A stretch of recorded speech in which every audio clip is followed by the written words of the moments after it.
bénisse tous. Bénisse aussi également les parents qui ont beaucoup aidé à ce jeune qui est arrivé à ce stade-là.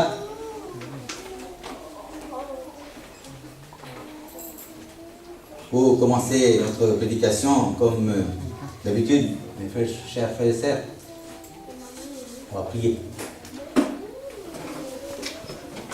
நேசிக்கும் தகப்பனே, இதோ வாசிப்பவனும் கேட்பவனும் பாக்கியவான் என்ற ஒரு அற்புதமான உலகத்திலே இல்லாத ஒரு தத்துவத்தை கர்த்தாவே இந்த வேதம் மூலமாக எங்களுக்கு நீர் கொடுத்திருக்கிறீர் கர்த்தாவே.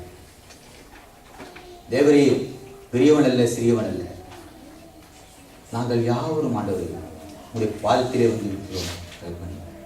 வாயத்திலிருந்து எங்களுக்கு போய் தருவது தகப்பனே. இருதயத்தை கர்த்தாவை திறந்து ஆண்டவரே நீ சொல்ல வேண்டியது எங்களுக்கு சொல்லி எங்களை ஆசீர்வதித்து சிறுவயதும் பெருவயது இப்படியே செய்யுமாறு கெஞ்சி மன்றாடுகிறோம் இயேசுவின் நாமத்தினால். ஆமென். நன்றி. வேத வாசிப்பை திரு அனியல் வாசித்தார். நாங்கள் யாவும் அதை உற்று நோக்கினோம். கடைசி வசனத்தை அவர் வாசித்த போது அதை உற்று கேட்டோம். அந்த வசனத்தை மீண்டும் உங்களுக்கு வாசிக்க பிரியமாயிருக்கிறேன். அந்த வசனம் எப்படி முடிகிறது என்றால், மெய்யாகவே மெய்யாகவே நான் உங்களுக்கு சொல்லுகிறேன் என்றார் இயேசு. நாங்கள் அறிந்திருக்கிறதை சொல்லி நாங்கள் கண்டதை குறித்து சாட்சி கொடுக்கிறோம். நீங்களோ எங்கள் சாட்சியை ஏற்றுக்கொள்ளுகிறதில்லை. யார் இந்த நாங்கள்?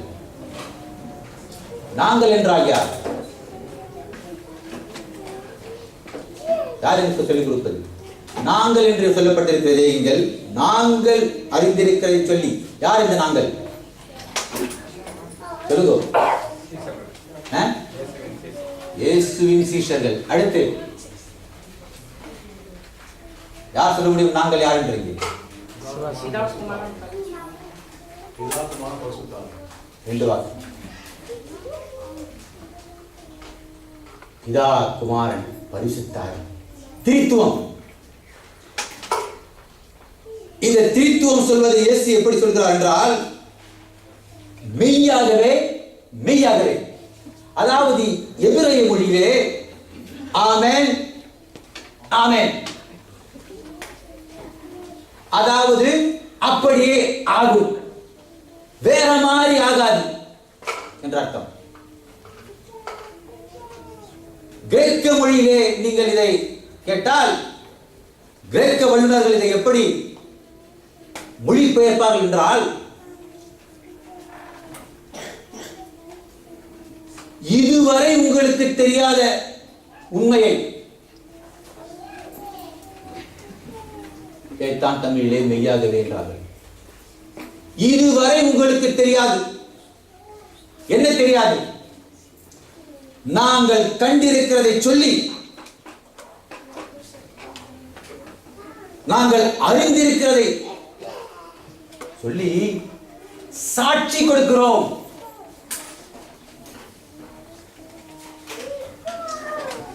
ஆனால் நீங்களோ எங்கள் சாட்சியை ஏற்றுக்கொள்ளுகிறதில்லை.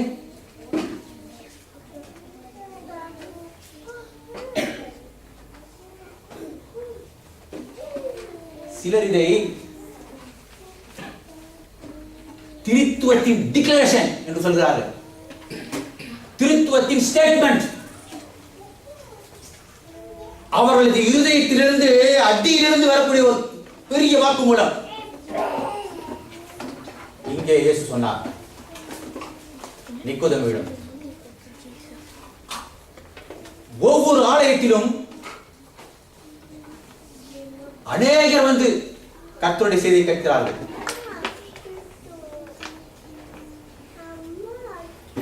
அநேக இடங்களிலே சுவிசேஷம் அமோகமாய் பிரசங்கிக்கப்பட்டு வருகிறது. சமீபத்திலே நாம் செய்த இந்த ஜெனரல் கான்ஃபரன்ஸ் மூலமாக 5000 பதிகள் அநேகருக்கு அளிக்கப்பட்டது. அதிலே எத்தனை பேர்கள் அந்த அழைப்பை ஏற்று வந்தார்கள் என்றால் விரல் விட்டு கணக்கிடலாம்.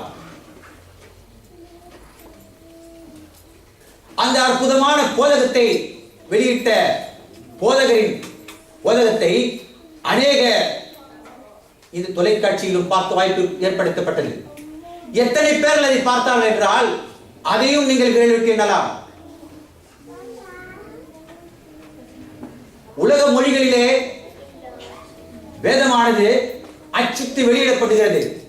அதற்குரிய விளக்கத்தையும் தனிய புத்தகத்தை, அரிய புத்தகத்தை அநேக மொழிகளிலே பிரசங்கித்திருக்கிறார்கள். ஆனால் எத்தனை பேர்கள் அதை உபயோகமாக பயன்படுத்தி இருக்கிறார்கள்? நம்முடைய குடும்பத்திலே அநேக கர்த்தருடைய வசனத்தை இதுவரையில் ஏற்றுக்கொள்ளாமல் இருக்கிறார்கள். நம்முடைய சாட்சி தினந்தோறும் அவர்கள் மத்தியிலே விளங்க பண்ணுகிறோம். கர்த்தர் நம்முடைய சாட்சியை ஒரு பெரிய விளக்காக மாற்றி இருக்கிறார். எத்தனை பேர்கள் விளக்கின் அருகே வந்திருக்கிறார்கள்?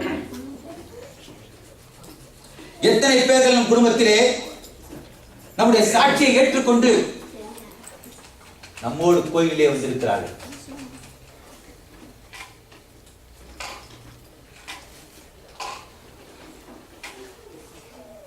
பிதா, குமாரன், பரிசுத்த ஆவி இந்த மனிதன் யார் என்று தெரிந்து வைத்திருக்கிறார். மனிதன் எனப்பட்டவன் யார் என்று தெரிந்து வைத்துக் கொண்டிருக்கிறார். அவன் எப்படிப்பட்டவன், எப்படிப்பட்ட அடிமைத்தனத்திலே விழுந்து கிடக்கிறான் என்று அவர் தெரிந்து வைத்துக் கொண்டிருக்கிறார். எப்படிப்பட்ட உலக பைத்தியம் அவனை பிடித்துக் கொண்டிருக்கிறது என்று அறிந்து கொண்டிருக்கிறார். இந்த கொடுமையான சிறைச்சாலையிலே அவனை எப்படி வெளியே கொண்டு வருவது என்ற ஒரு சக்தியையும் அவர் கொண்டிருக்கிறார். அப்படிப்பட்ட திரித்துவம் தான் இங்கே சொல்கிறது. நாங்கள் அறிந்திருக்கிறோம், அதை உங்களுக்கு சொல்கிறோம், கவனமாக கேளுங்கள். நாங்கள் கண்டனை குறித்து சாட்சி கொள்கிறோம், இதன் சாட்சியை நீங்கள் ஏற்றுக்கொள்ளுங்கள் என்று இங்கே அறைகூவல் கொடுக்கிறார்கள்.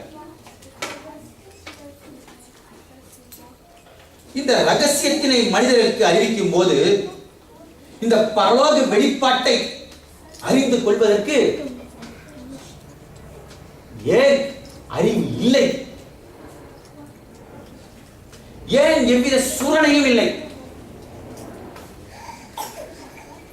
என்று நாம் வினவுமானால் ஒரே ஒரு வழி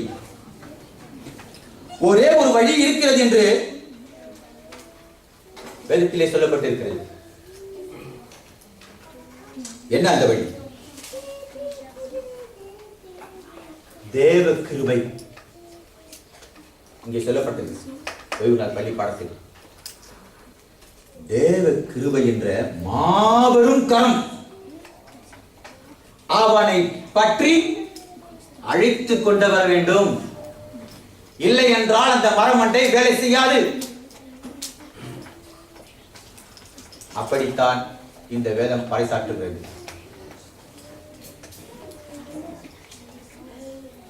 எனவேதான் இங்கே தேவ கிருபை எப்படி வேலை செய்கிறது என்று ஆராய காத்திருக்கிறோம். அந்த தேவ கிருபை எப்படி ஒரு மனிதனுக்கு அழைப்பு கொடுக்கிறது என்று ஆராய பார்க்கிறோம். இப்படிப்பட்ட ஆராய்ச்சியை தாம் துவக்கும் போது முதல் வசனத்திலே அதற்குரிய சில பதில்களை கொடுத்திருக்கிறார்கள். எழுதப்பட்ட விதத்தின் நோக்கத்தை நீங்கள் பார்ப்பீர்கள் என்றால்,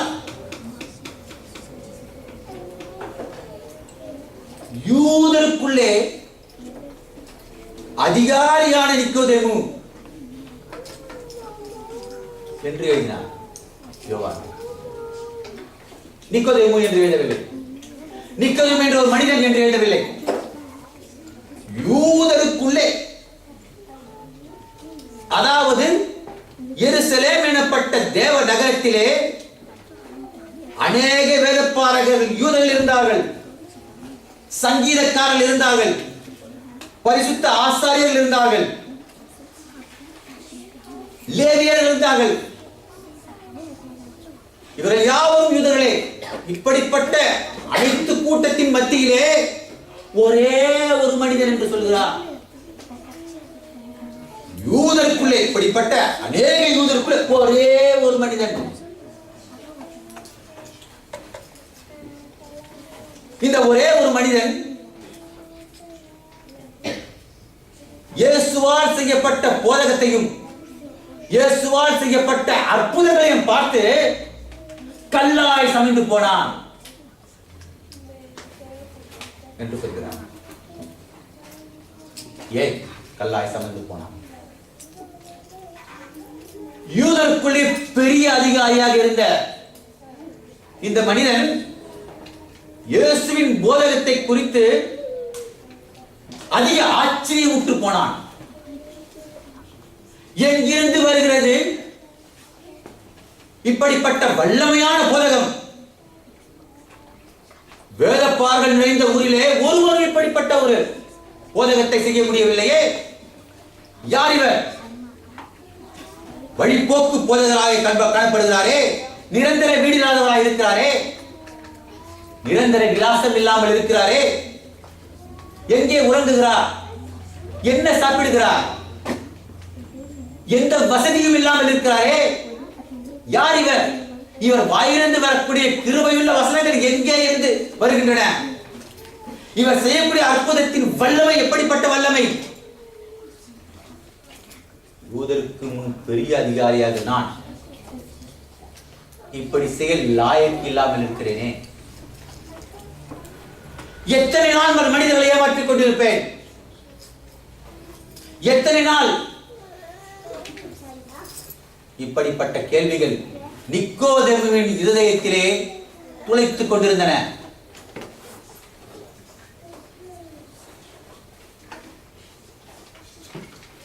அறிவும் ஆற்றலும் நிறைந்த இந்த அதிகாரி ஒரு நாள் முடிவெடுத்தார். தன் அதிகாரங்களை கழற்றி போட்டார். தன்னுடைய வீட்டு வாசலை விட்டுவிட்டார். இரவோடு இரவாக தலையிலே துணியை போட்டுக்கொண்டு இயேசு இருந்த இடத்திலே போய் அவரை சந்திக்க ஆசைப்பட்டார்.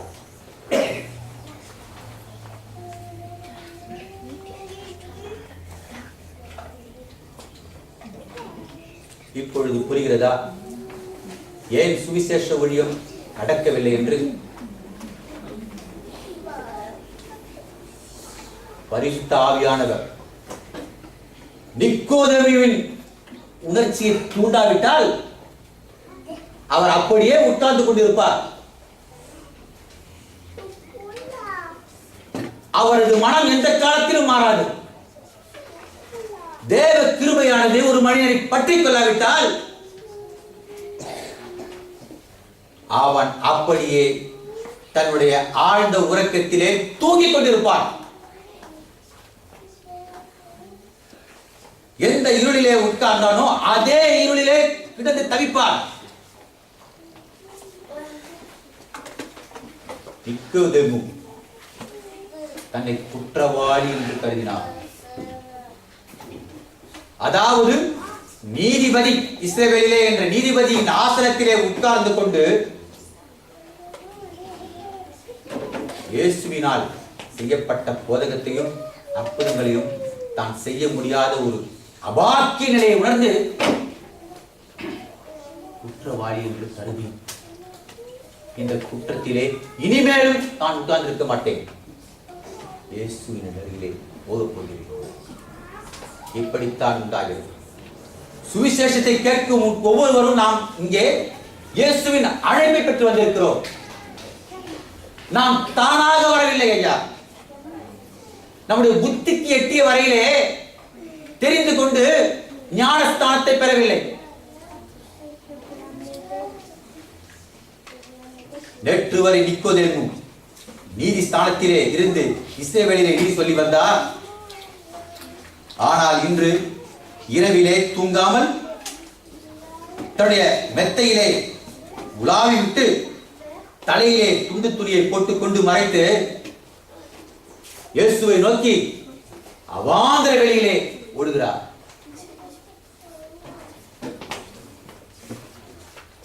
இது எதை குறிக்கிறது என்றால், நிக்கோதேமு தன்னுடைய சொந்த வசதியான வாழ்க்கை, சுகபோகமான வாழ்க்கையை விட்டு திரும்புகிறார்.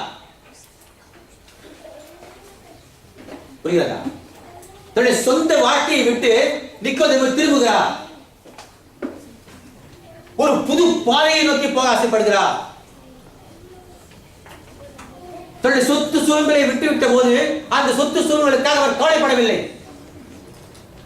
என்னுடைய மாடி வீடு, என்னுடைய சொத்து சுகம், என்னுடைய அந்தஸ்து, என்னுடைய பதவி, இவைகளெல்லாம் என்ன ஆகும் என்று ஒரு நிமிஷம் கூட நிதானிக்கவில்லை. பரிசுத்த ஆவியினால் வரக்கூடிய அழைப்பு ஏற்றுக்கொள்பவர் ஒவ்வொருவருக்கும் எந்த விதமான உண்டாகாது. அவர்களுக்கு நாம் வீட்டுக்கு வீடு போடக்கூடிய ஒரு அழைப்பை போட வேண்டிய அவசியம் இல்லை. தொலைக்காட்சியிலே அமர்ந்து மணிக்கணக்காக வாரந்தோறும் மாதந்தோறும் வருஷந்தோறும் பார்த்துக் கொண்டிருக்கவில்லை. ஒரே ஒரு அப்பீல்,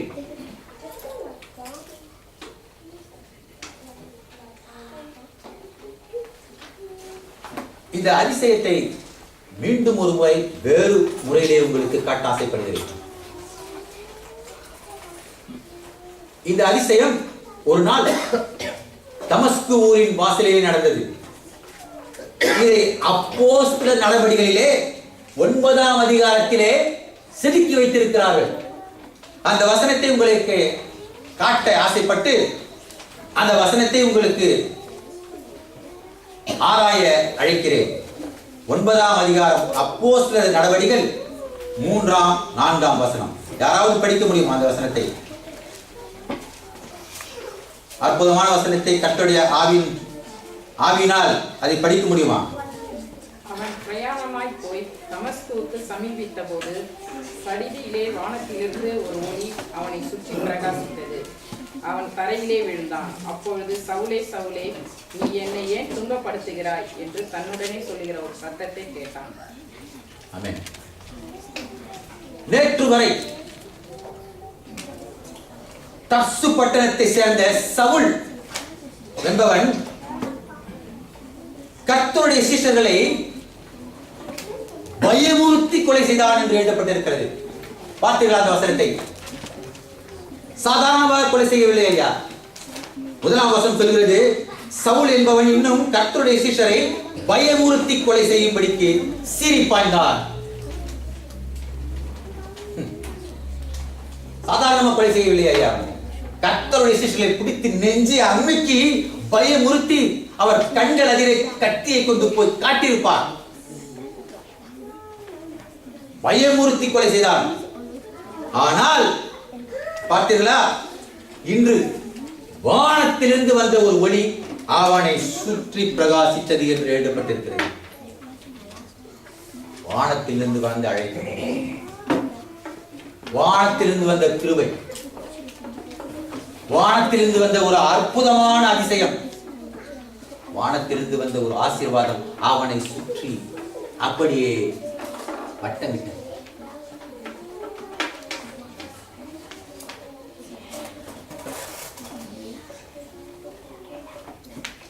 வசனம் இரவு சொல்கிறது, பாருங்கள் வசனத்தை, அதே அதிகாரத்தில் வசனம் இரவு சொல்கிறது, சில நாட்களுக்கு பின்பு அவன் போஜனம் பண்ணி பலப்பட்டான். சவுல் தாமதமின்றி கிறிஸ்து தேவனுடைய குமாரன் என்று ஆலயத்திலே பிரசங்கித்தார். பார்த்தீர்களா? தாமதமின்றி பயமுறுத்தி கொலை செய்தவன் ஐயா. இன்று நான் இப்படி இந்த சுவிசேஷத்தை பிரசங்கித்தால் கொலையுண்டு போவேன் என்று தெரிந்தும் தாமதமின்றி பிரசங்கித்தார். எப்படி புரிந்து கொள்ள போகிறோம்? தாமதமின்றி பிரசங்கித்தார். கிறிஸ்து என்றப்பட்ட ராஜா கொலை செய்தீர்களே, அவருடைய சீஷரை கொலை செய்தேனே, அவரே குமாரன், அவரே நாம் காத்திருந்த குமாரன். தேவ அழைப்பினை ஒரு மனிதன் பெறும்போது, ஃபர்ஸ்ட் பாயிண்ட், தேவ அழைப்பினை ஒரு மனிதன் பெறும்போது அவன் புது மனிதன். சவுல் என்பவன் ஒரே மனிதன் தான். ஆனால் தேவ அழைப்பை பெறும்போது அவன் இன்னொரு மனிதனாகிறான்.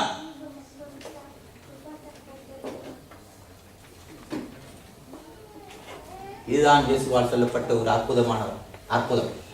அப்படி ஒரு தத்துவத்தை எந்த மதத்திலும் எழுதி வைக்கவில்லை ஐயா. இப்படி ஒரு பிரம்மாண்டமான அதிசயத்தை இந்த விஞ்ஞான உலகத்திலே கண்டுபிடிக்க முடியாது. சவுல் என்பவன் ஒரே மனிதன். சில நாட்களில், சில நிமிடத்தில், சில கணத்திலே அவன் இன்னொரு மனிதனாகிறான், புது மனிதனாகிறான். அதாவது பழைய மனிதன், பழைய சவுல் என்பவன் மறைந்து போய்விட்டார், செத்து போய்விட்டார்.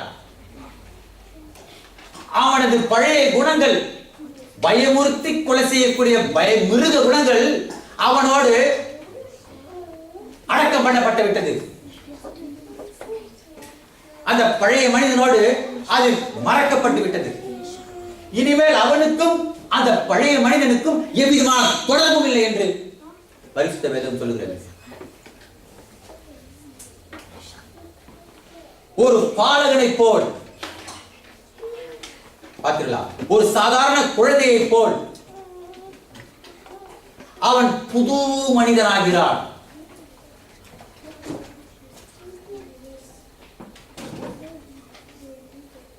பாலகனை போல் மாறுகிறான்.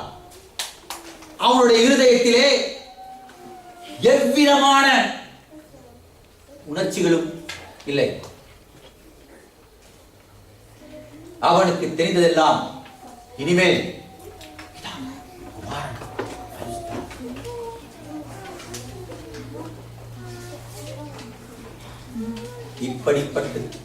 இப்படித்தான் இந்த மனிதன் வளர வேண்டும் என்று 3ஆம் அதிகாரம் குறித்து சொல்கிறது.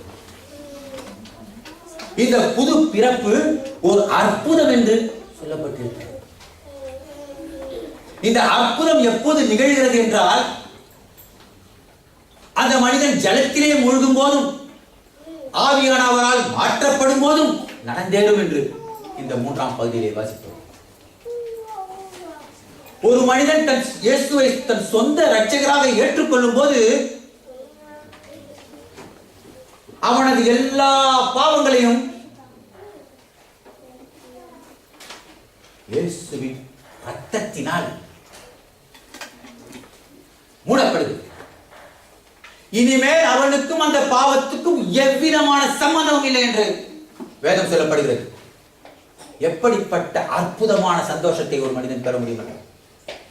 பழைய வாழ்க்கைக்கும், பழைய நலன்களுக்கும், பழைய குணநலங்களால் ஏற்பட்ட எல்லா பாவத்துக்கும் ஒரே நாளில் தேவன் முடிவு கட்டுகிறார்.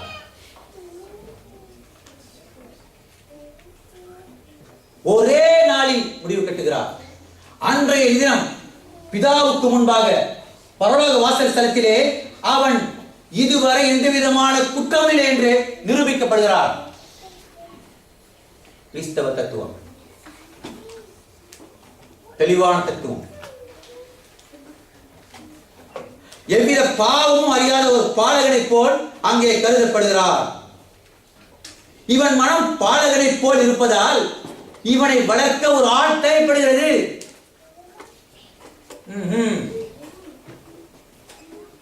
எல்லாம் லாஜிக், அனைத்தும் தத்துவம், தத்துவத்தின் மேல் தத்துவம். எதுவும் சாதாரணமாக சொல்லப்படவில்லை. யோவான் 1ஆம் அதிகாரம் 12ஆம் வசனத்தை வாசிப்போம். யோவான் 1ஆம் அதிகாரம் 12ஆம் வசனம்.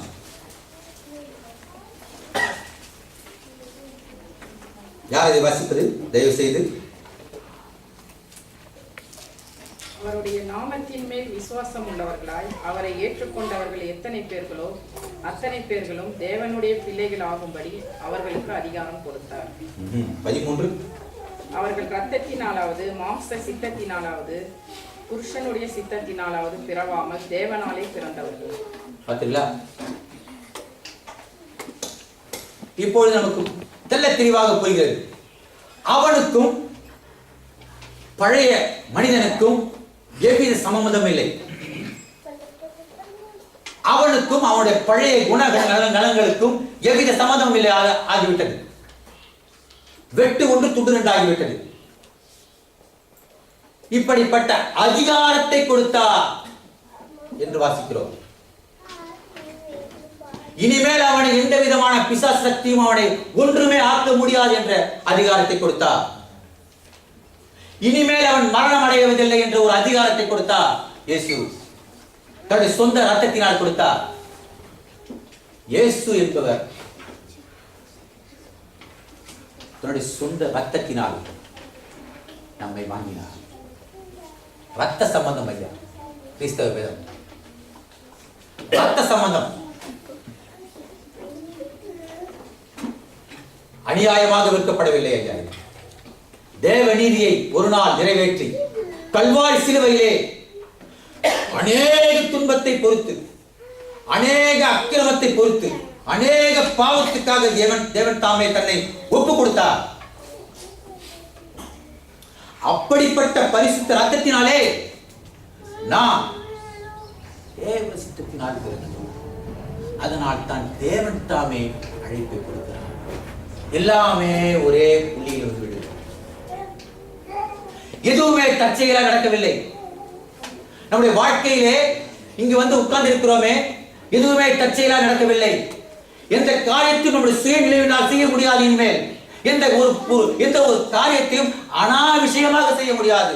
எந்த ஒரு நினைவையும் நாம் அனாவசியமாக கற்பனை செய்ய முடியாது. எந்த விதமான காரியத்தையும் துணிந்து செய்ய முடியாது என்ற அர்த்தம். பிதாவின் சித்தத்தினால் நாம் பிறந்திருக்கிறோம். பிதா என்ன நினைக்கிறாரோ அந்த சமாதானத்தை நாம் அடைந்திருக்கிறோம். ஏரனே என்ற வார்த்தை, கிழக்கு வார்த்தையிலே இயேசு சமாதானத்தை உண்டாக்கினார். அநேக முறைகளிலே இந்த வார்த்தை பயன்படுத்தியிருக்கிறது. சமாதானம் என்றால் பிதாவுக்கும் நமக்கும் ஒரு பெரிய சண்டை நடந்தது. மனித குலத்துக்கும் நமக்கும் பிதாவை நாம் ஒரு காலம் சந்திக்க முடியாது என்ற ஒரு நியமத்தை எழுப்பினான் சாத்தான்.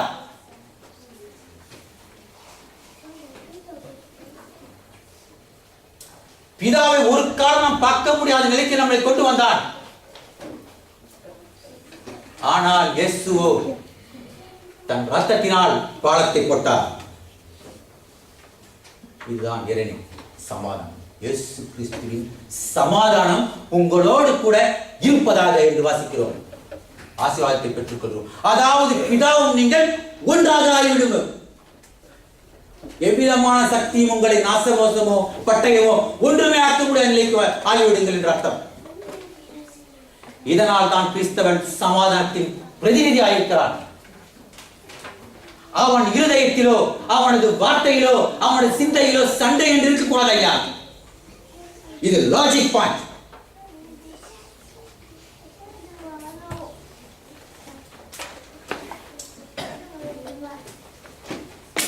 ஏனென்றால் வசனம் 6 சொல்கிறது பாருங்கள், மாம்சத்தினால் பிறக்குது மாம்சமாயிருக்கும், கோபத்தை உண்டாக்கும், வைராக்கியத்தை உண்டாக்கும், சண்டையை உண்டாக்கும். மாம்சத்தினால் பிறப்பது. ஆனால் ஆவியினால் பிறப்பது எப்படி? லூக்கா 15ஆம் அதிகாரம் 11ஆம் வசனத்தை பார்க்க உங்களை அழைக்கிறேன். லூக்கா 15:11ஆம் வசனம். பின்னும் அவர் சொன்னது, ஒரு மனிதனுக்கு 2 குமாரர்கள் இருந்தார்கள். பார்த்தீங்களா? ஒரு மனுஷனுக்கு 2 குமாரர்கள் இருந்தார்கள். அதாவது மாம்சத்தின் படி பிறந்த 2 குமாரர்கள் இருந்தார்கள்.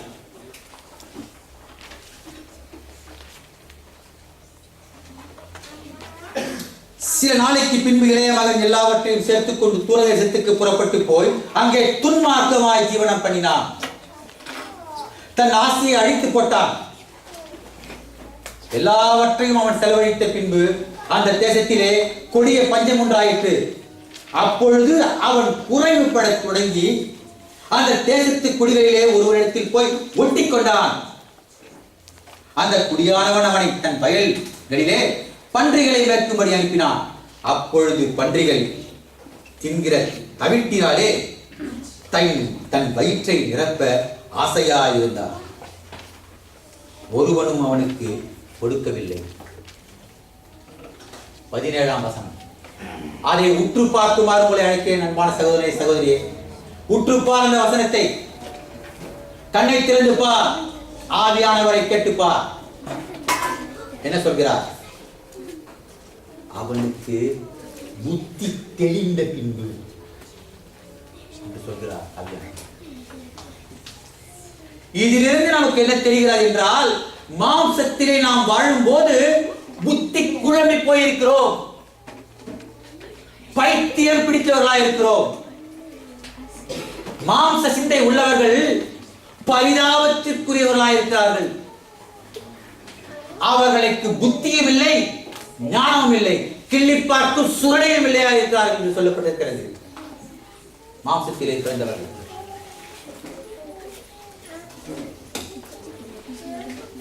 ஏனென்றால் நான் என்ன செய்கிறேன் என்ற ஒரு புத்தி சுவாதீனம் இல்லாமல் இருக்கிறான் மாம்சத்திலே பிறந்த மனுஷன். அவன் ஏதாவது ஒரு பாவத்தை அடிக்கடி செய்து கொண்டு மனசாட்சியினால் குத்தப்பட்டு வருகிறான். வருத்தப்பட்டு நிம்மதி இழந்தில்லாமல் போகிறான்.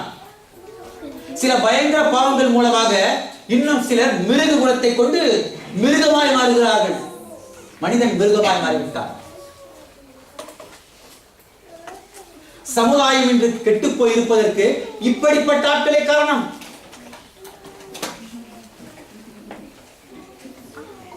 ஆனால் புத்தி தெளிந்த போது என்ன ஆகும்? 18ஆம் வசனம் சொல்கிறது, நான் எழுந்து என் தகப்பன் வீட்டுக்கு போவேன். பார்த்தீங்களா? நான் எழுந்து தகப்பன் வீட்டுக்கு போவேன். இப்படி ஒரு ரகசியத்தை அவனுக்கு சொன்னவர் யார்? இப்படி ஒரு பிரம்மாண்டமான ஆலோசனை அவனுக்கு கொடுத்தவர் யார்? மகனே, நீ எழுந்து தகப்பன் வீட்டுக்கு போ. நீ எழுந்து தகப்பன் வீட்டுக்கு போ. ஆவியானவர் அவனுக்கு போட்ட கட்டளை. அதை அவன் சொல்கிறான், அவனாக சொல்லவில்லை. பார்த்தீர்களா? நான் எழுந்து தகப்பன் வீட்டுக்கு போகிறேன். இங்கேதான் பலத்த ரகசியம் அடங்கி இருக்கிறது.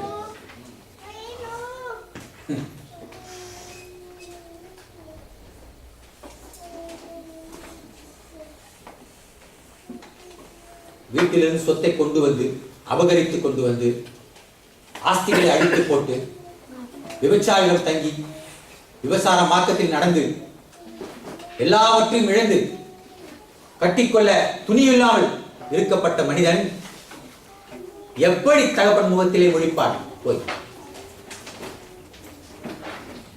சற்று முன்பு சொன்னோம், மாம்சத்திலே உள்ளவர்கள் மனசாட்சியினால் குத்தப்படுவார்கள். அவர்களால் மீண்டு வர முடியாது. தேவ கிருபை வேண்டும் மீண்டு வருவது. தேவ அற்புதமான பலம் வேண்டும். கர்த்தருடைய கரம் வேண்டும். நடக்காதில்லை என்றார்.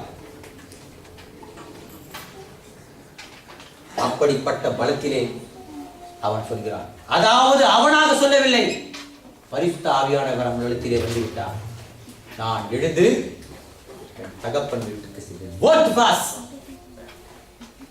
என்று சொல்கிறார் பிரெஞ்சு மொழியில். அதாவது 36% விதத்திலே திரும்புவது. நான் எழுந்து என் வீட்டுக்கு போகிறேன்.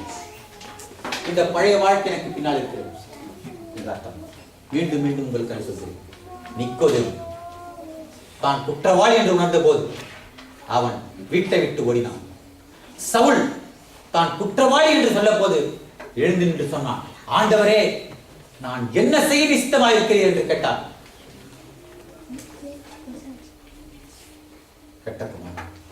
கெட்டு போயிருந்தான். அவன் சொன்னான், நான் எழுதி என் தகப்பன் வீட்டுக்கு, இனி எனக்கும் இந்த பன்றி கூட்டத்துக்கும் சம்மதம் இல்லை என்று அர்த்தம். இனி எனக்கும் என்னுடைய மாம்ச குணத்துக்கும் சம்பந்தம் இல்லை. நான் எடுத்து வைக்கும் ஒவ்வொரு படியும் தகப்பன் வீட்டு திசையை நோக்கி எடுத்து வைக்கிறேன். பழைய வாழ்க்கை என் பின்னால் இருக்கிறது. நான் நடக்க வேண்டிய தகப்பனின் அன்பு எனக்கு இப்பொழுதுதான் புரிகிறது. நான் நடக்க நடக்க அவர் என்னிடம் எப்படி இருந்தார், எப்படி பழகினார், நான் கேட்டதையெல்லாம் கொடுத்த அவரது அன்பு இன்றுதான் எனக்கு தெரிகிறது. எப்படி அவரை விட்டு வந்தேன். தகப்பனை சந்திக்க போகிறோம் என்ற சந்தோஷம் அந்த நிமிடத்திலே உண்டாகிறது. தகப்பனோடு சமாதானமாக போகிறோம் என்ற உணர்வு உண்டாகிறது. எடுத்து வைக்கும் ஒவ்வொரு படியும். ஏனென்றால் பசியிலே பட்டினியிலே கடந்த அந்த மனிதன் எவ்விதத்திலும் எழுந்து நடக்க முடியாத ஒரு சக்தி இருந்தான். அவன் எப்படி நடந்தான் என்று அநேக வேத வல்லுநர்கள் கேட்டார்கள். எத்தனை கிலோமீட்டர் நடந்திருப்பான் தன் தகப்பனை சந்திக்க? எந்த விதமான கோலை வைத்து தாங்கிக் கொண்டு நடந்திருப்பான். இதுதான் ஐயா கோல். அன்பு, சமாதானம், சந்தோஷம் பெரிய பலத்தை கொடுக்கும். பெரிய பலத்தை கொடுக்கும் மனிதனுக்கு. அவன் சாப்பிட தேவையில்லை. பரிசுத்த ஆவி அவன் கிரியை செய்யும் போது பலவிதமான அற்புதம் அவனை தாங்கும். போ, எழுந்து போ, நடந்து கொண்டு போ, போ, நிக்காதே, போ, நகரு, கீழே விழுந்தாய் எழுந்திரு, பிரச்சனை இல்லை, தகப்பன் வீட்டுக்கு போ. விசுவாசத்தை கொடுக்கும். சாந்தம், இச்சை அடக்கத்தை கொடுக்கும். வசனம் 21 சொல்கிறது, குமாரன் தகப்பனை நோக்கி, தகப்பனே, பரத்துக்கு விரோதமாகவும் உமக்கு முன்பாகவும் பாவம் செய்தேன். இனிமேல் உம்முடைய குமாரன் என்று சொல்லப்படுவதற்கு நான் பாத்திரன் அல்ல. அப்பொழுது தகப்பன் தன் ஊழியக்காரரை நோக்கி, நீங்கள் உயர்ந்த வஸ்திரத்தை கொண்டு வந்து இவனுக்கு உடுத்துங்கள், இவன் கைக்கு மோதிரத்தை போடுங்கள், இவன் கால்களுக்கு பாதரட்சியை போடுங்கள் என்று சொல்கிறார். என்ன சம்பந்தம்? குமாரன் சொல்கிறான், தகப்பனே, நான் பாவம் செய்தேன், இனி உன் குமாரன் என்று சொல்வதற்கு விதமான ஒரு தகுதியும் இல்லாமல் போய்விட்டேன் என்று சொல்கிறார். அதை அவர் காதிலே கேட்கவில்லை. பார்த்தீர்களா? அதை அவர் காதிலே ஒரு வார்த்தை போடவில்லை, புத்திக்கு எட்டவில்லை. அவர் பார்த்ததெல்லாம் என்ன? இங்கே தன் குமாரனின் அகோர நிலையை பார்த்தார். இதுதான் இயேசு கிறிஸ்துவின் அன்பு. ஜெபம் செய்வதற்கு முன்பாக நாம் என்ன செய்ய போகிறோம் என்று நீங்கள் சொல்கிறீர்கள். இதுதான் ரகசியம்.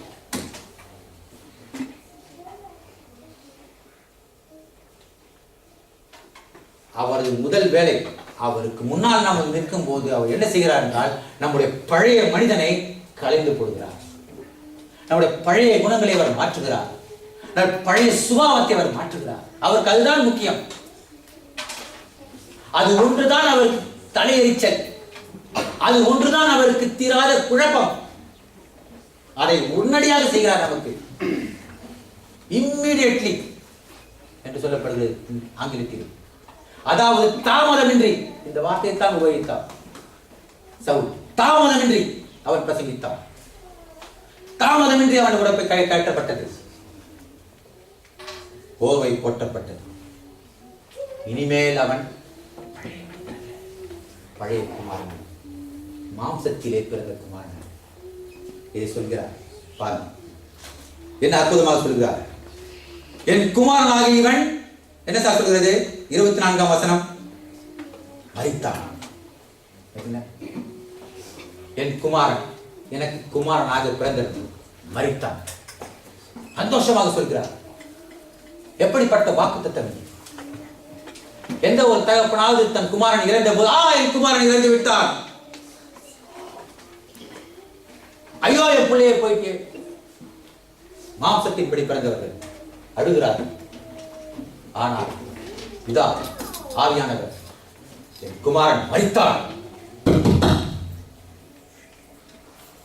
என்னுடைய ரத்தம் அவனை புது மனிதனாக்கப் போகிறது. மறுபிறப்பு என்ற வாழ்க்கையிலே நாம் ஆவியானவராலே பரிசுத்தமாக்கப்படுகிறோம். இதுதான் ரகசியம். நாம் என்றைக்கு முடிவெடுக்கிறோமோ, நாம் என்றைக்கு ஆண்டவரே நான் உம்மை சொந்த இரட்சகராக ஏற்றுக்கொண்டேன் ஆண்டவரே, நான் நீ யார் என்று தெரியாமல் இருந்தேன் ஆண்டவரே, நீ எப்படிப்பட்ட தகப்பன் என்று தெரியாமல் இருந்தேன் ஆண்டவரே, உம்முடைய அன்பு எனக்கு புரியாமல் இருந்தது என்று ஆண்டவரே, இன்று முதல் நான் திரும்புகிறேன். எனக்கும் என் பழைய வாழ்க்கைக்கும் சம்பந்தம் இல்லை ஆண்டவரே என்று சொல்வார்.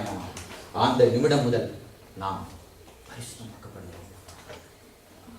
நாம் நமக்கு சொந்தமானவன் அல்ல, நம்முடைய ரத்தம் மாற்றப்படுகிறது. அபார உண்மை, அபார உண்மை. கர்த்தர் தாமே உங்களை இப்படிப்பட்ட அனுபவத்துக்கு கொண்டு வர கெஞ்சுகிறேன். பிதாவின் முன்னால் இயேசுவின் நாமத்தினால் ஆமென். உண்மையும் உண்மை கொண்டு வரும் தகப்பனே, இங்கு உட்கார்ந்திருக்கும் கேட்பவர்களும் வாசிப்பவனும் ஆண்டவரே, இதோ மறு ரூபமாக்கும் ஆண்டவரே, என்னுடைய பாவங்களையா உங்களுடைய தாயிலே உங்களுடைய பாதத்திலே கொண்டு வந்து விட்டோம் தகப்பனே. இனிமேல் எங்களுக்கு பழைய வாழ்க்கை எந்த விதமான சம்மந்தம் இல்லை என்று சபதம் தெரிவிக்கிறோம் தகப்பனே. இயேசுவின் நாமத்தினால் எங்களை பரிசுத்தப்படுத்தும் பிதாவே, அவர் நாமத்தினால் கெஞ்சி கேட்கிறோம். ஆமென்.